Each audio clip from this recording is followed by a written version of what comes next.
But now they got the big one. And Hog Rider out early here for Mugi. It has been his favorite win condition this year in CRL, having a lot of games played with a beautiful win rate. And Pedro puts Knight in the back, and a little bit of a deviation from his normal fare where you typically see that mortar come out, maybe trying to be a little unpredictable here with it all on the line. 46 plays has Mugi done in CRL with the Hog Rider. Tesla, the building of choice here in 2023 World Finals. And Pedro varying position right out the gate, getting the correct read that almost certainly he is not against the tornado. And Monk is just everywhere, does so well against Little Prince, does so well against those Evo archers. Gets a nice pushback there on Guardian, goes targets the Little Prince. And Pedro with a small elixir advantage, but nothing really to take advantage of it. So splits goblins high, Tesla out, easy response, and I really have to hope that Pedro does not open minor poison here. I know, I do. I mean, but it's one of those things, it's like, do you really think I'm gonna do it again right now? And as of right now, it looks like he just might be running it back. And then we'll see if Mugi takes a page here out of Juicy's book and goes for something heavy, goes for something with lightning. Fisherman, not a bad sign of that. And this Little Prince is gonna get picked up and reset by the Fisherman. Mugi splits his goblins in the back.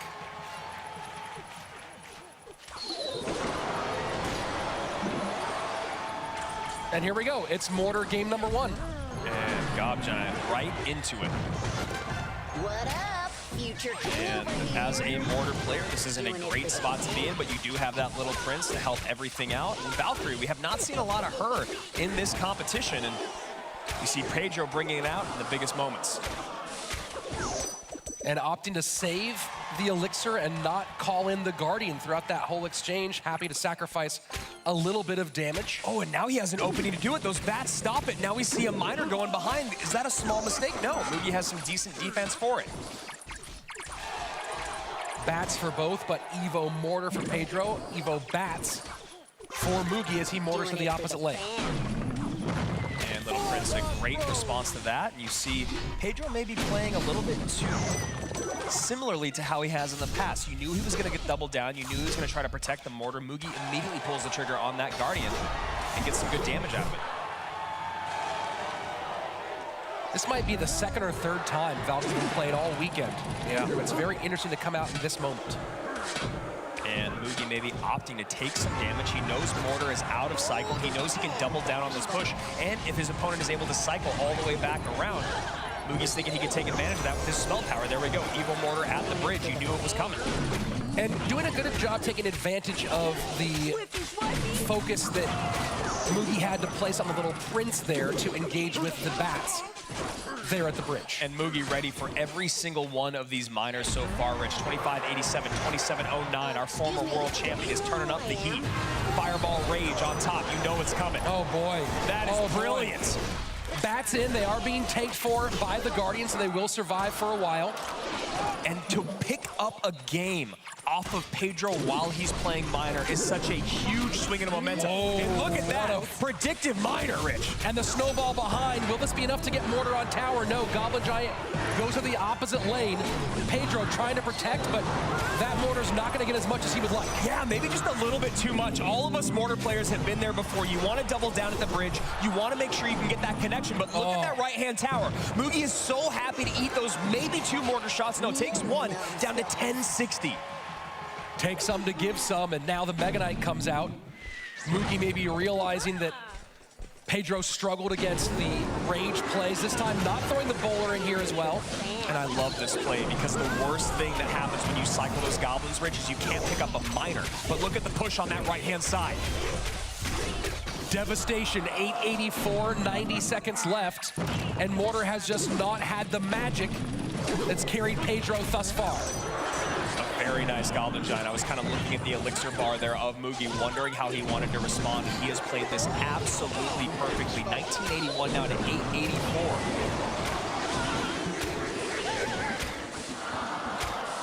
Finally starting to catch up a little bit is Pedro, but is the gap too big with 90 seconds left playing Mortar Miner against... There you go. I like this play a lot, Rich. I really think you got to go hyper-aggressive because we all know Miner Poison, 3-card cycle, and you see Pedro's face. He knows he got caught looking. Mugi, back-to-back wins, and now is 1 game away from being repeat world champion. Towers top of your screen, but only a lick of damage on the bottom right.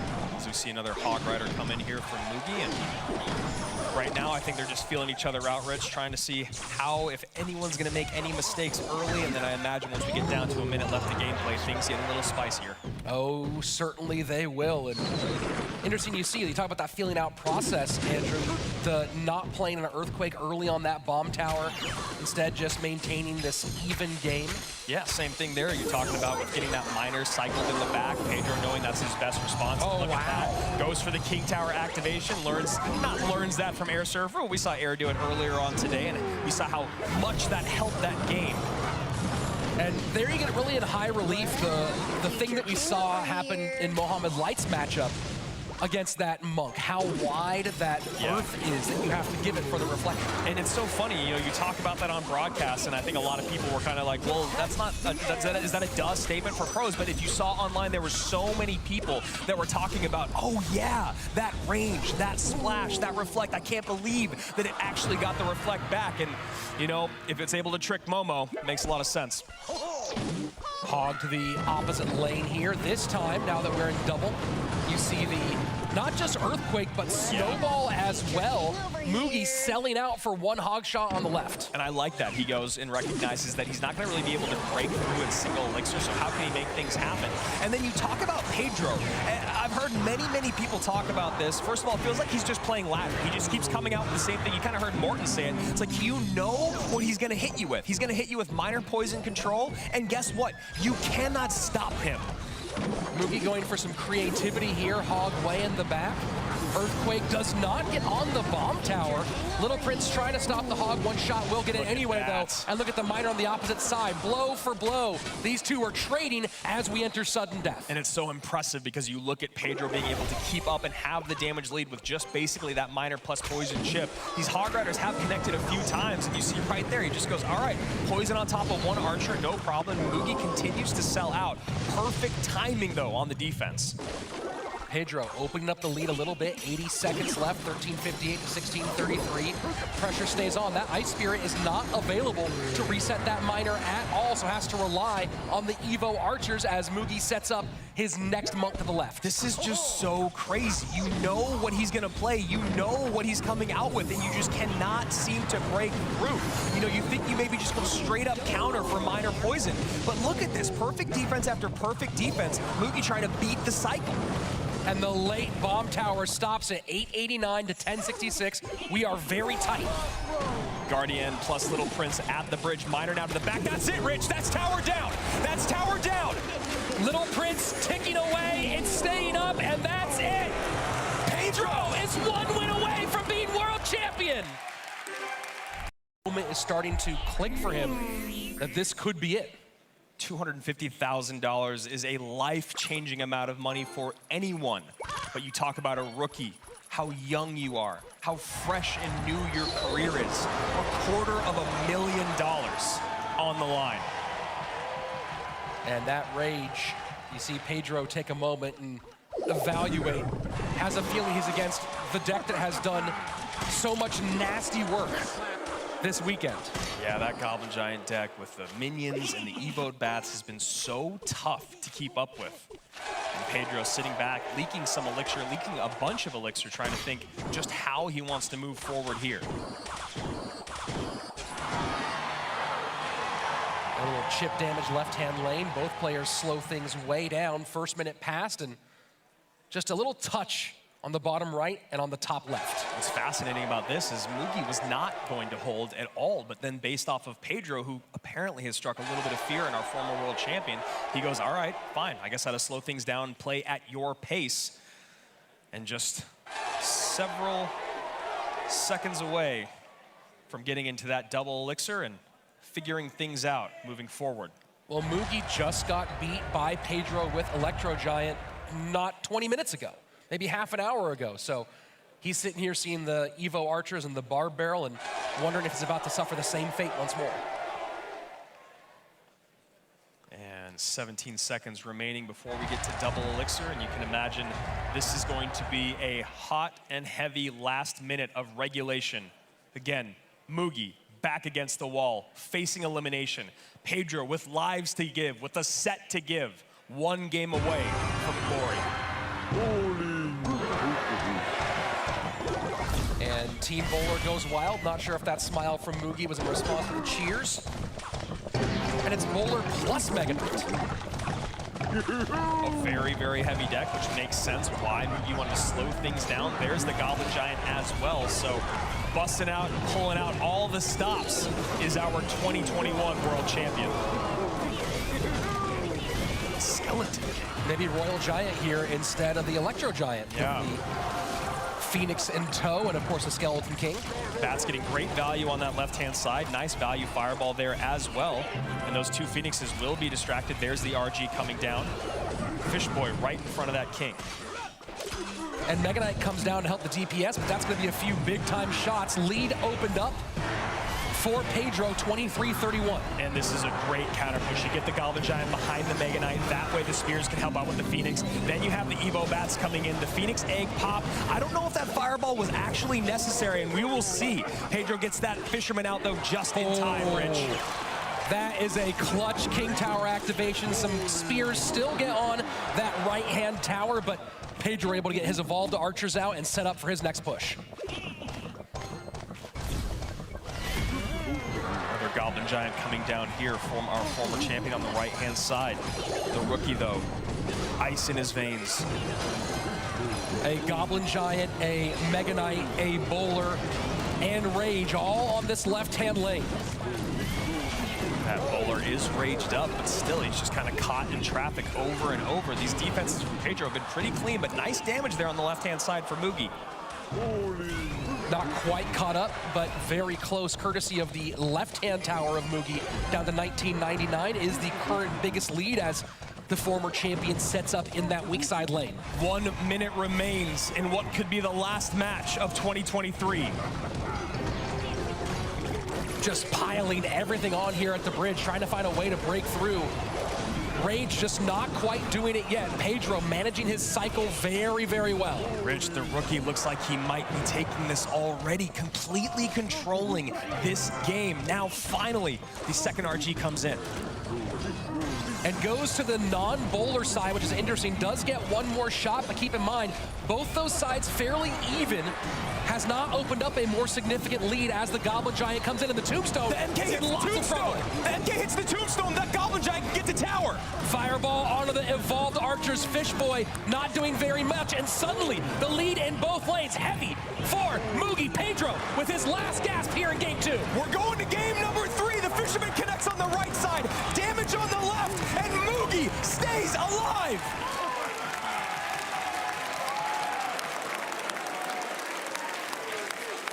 And you saw Pedro taking a look. So a different variation would be necessary. And a good luck in both directions, and little extra couple bit of emotes there, and you can't call that BM. That's just love going back and forth between two competitors that respect the heck out of each other. And not a big surprise here for Hog Rider out of Pedro. Wants to play just reflexively, reactively. Mugi may be going back to wall breakers. He had a lot of success with it in his previous set against Pandora. Would love to see that. I believe it's his second most dominant win condition. And certainly looks like that might be the case. Don't you know who I am? We saw some Hog Rider Royal Ghost Bandit. Now we're seeing Hog Rider Royal Ghost with Prince. And I like what we're seeing here out of Pedro. You know, a big stray away from just completely controlling the game. And wow, yeah. Recruits are huge here. You have to imagine Pedro, after Fisherman being out, wasn't expecting maybe to be against the recruits. And here he finds himself with a lot to deal with. This dual lane pressure is scary. MK comes down. Great job by Mugi, though, not using the ability there. Maybe expecting the MK to come down after seeing Prince and that Royal Ghost. And had he used that Guardian ability, Rich, that could have been a lot of trouble. Hog in now that the bomb tower is out. Miner to mitigate the damage. This is going to be a few big-time shots, though, with no king tower activated, just the miner and the log. Forced expenditure. Mugi survives and gets damage, but finds himself very down on elixir. Yeah, really, really nice there. I mean, kind of making something out of nothing in terms of that defense. Gets some good wall breaker connections on that left-hand side. Doesn't take too much damage on the right. Continues the damage lead on both towers. Excellent little kite there from the spear goblins. Yeah. But as we go into double elixir time, Mugi just getting a little bit more chip here. Kneel, numbskulls. And I like what Mugi's doing. He has to continue to go into that opposite lane. He cannot try to ram his head against an MK Prince Royal Ghost push with a Firecracker, Hog Rider, all that. He needs to make sure that he is splitting up his opponent's attention. Pedro opting to take one here, and that's a well-timed Guardian. He needs another tank here, and there they go. Evo recruits come in. And that will open up some damage for Pedro, but Mugi now putting tons of work in on both lanes. Arrows finally come out, and Pedro stops some wall breakers. 16:33, 22:96, 15 seconds remain here in regulation of game number 3.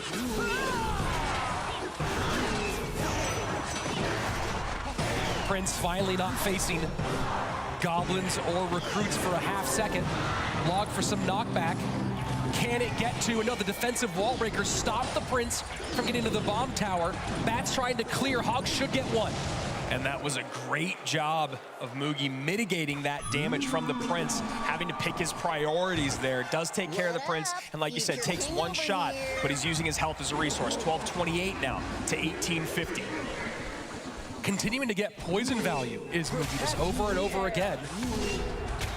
And Pedro doesn't have many options to not give it to him. And I like this opposite lane. Arrows should come out on top of these wall breakers.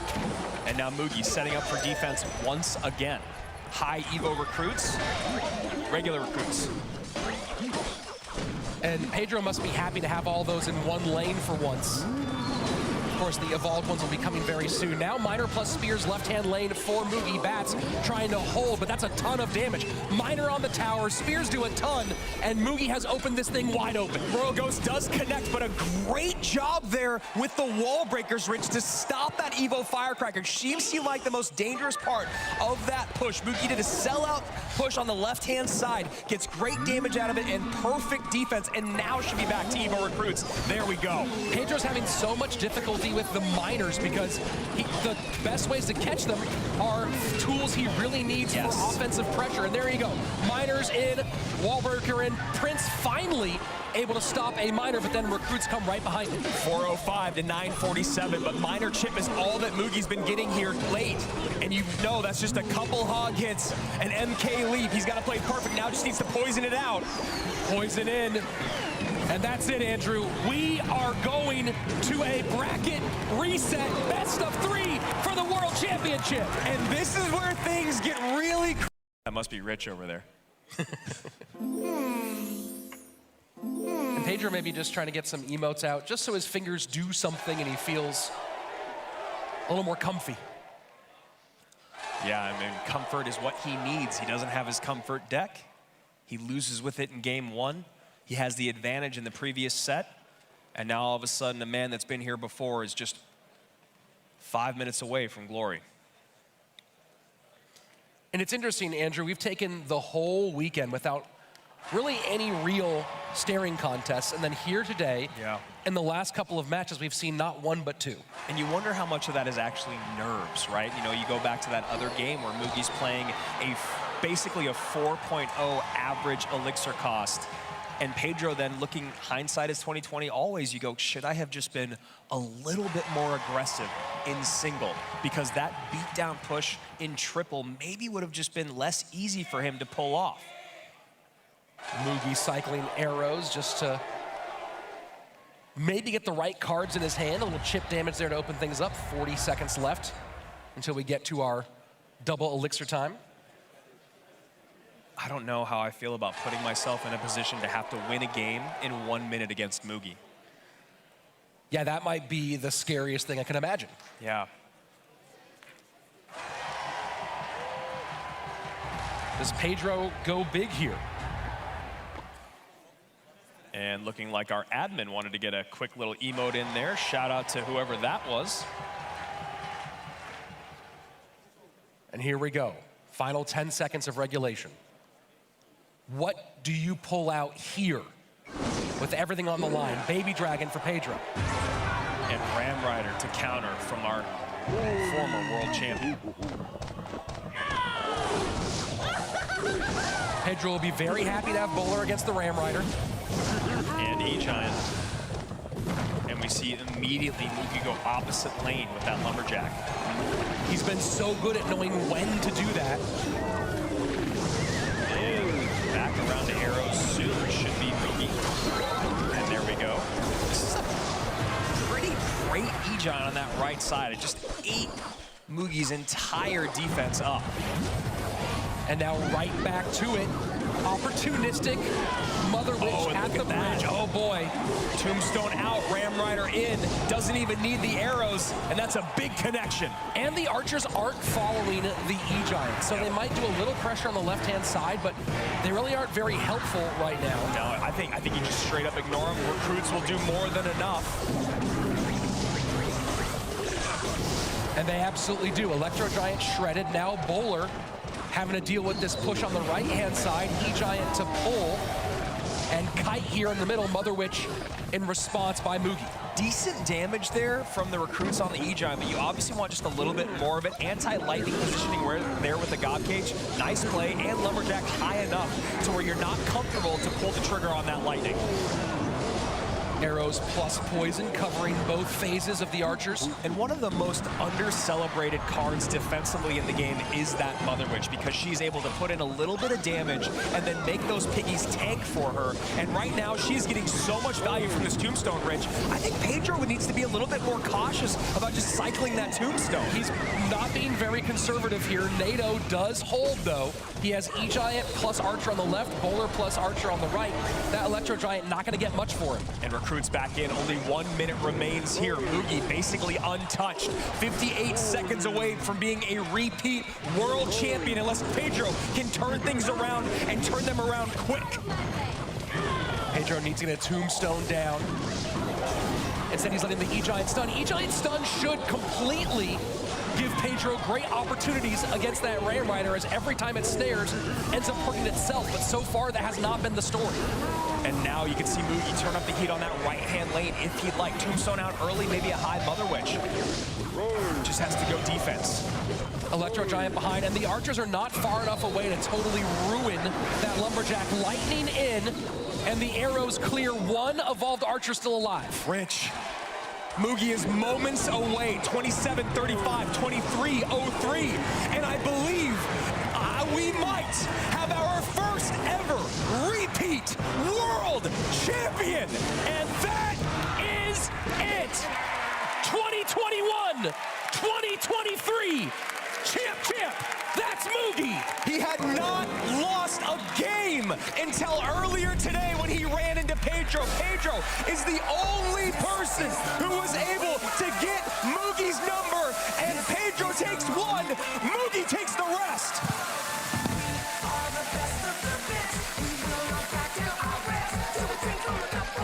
For so long, he's been so good.